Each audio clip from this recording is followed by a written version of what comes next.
भरत गोगावले उपमुख्यमंत्री एकनाथ शिंदेंची भेट घेणार. रायगडच्या पालकमंत्री पदाचा तिढा लवकरच सुटण्याची शक्यता.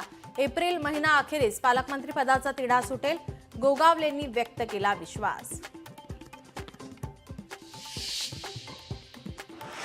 राज्याची आर्थिक स्थिती बिघडली. लाडक्या बहिणींच्या मतांची किंमत लवकरच 1500 वरून 500 रुपयांवर आणि नंतर शून्यावर येणार, संजय राऊतांचं वक्तव्य. अजित पवार निधी देत नाही, शिंदेंची शहांकडे तक्रार.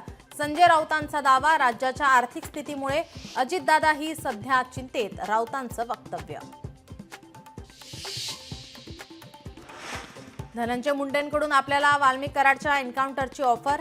मुंडेंनाच वाल्मिक कराड नको होते. निलंबित पोलीस अधिकारी रणजित कासलेचा नवा व्हिडिओ व्हायरल. आपल्याला शोधून दाखवा. कासलेचं पोलिसांनाही ओपन चॅलेंज. बीडपेक्षा सिंधुदुर्ग जिल्ह्यात दहशतीची मोठी परिस्थिती. सिद्धिविनायक बिडवलकर अपहरण हत्या प्रकरणावरून वैभव नाईक यांचं वक्तव्य. कायदा सुव्यवस्थेचा बोजवारा उडाल्याचा वैभव नाईकांचा आरोप.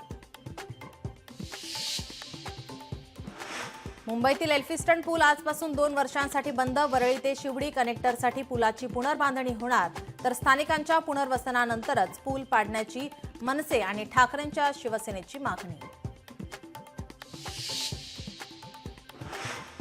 बॉलिवूड अभिनेता सलमान खानला धमकी देणाऱ्या आरोपी गुजरातच्या वडोदरामधील रहिवासी. चौकशीला हजर राहण्यासाठी पोलिसांची आरोपीला नोटीस. मेहुल चोक्सीला भारतात आणण्यात अडचणी येण्याची शक्यता. चोक्सीच्या प्रत्यार्पणाची प्रक्रिया लांबलचक असल्याचं कायदे तज्ज्ञांचं मत.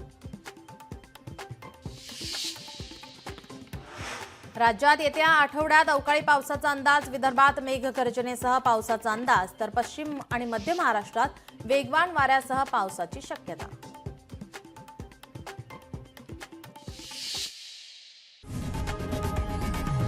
लोकशाही मराठी ऐका, पहा, जागरूक रहा.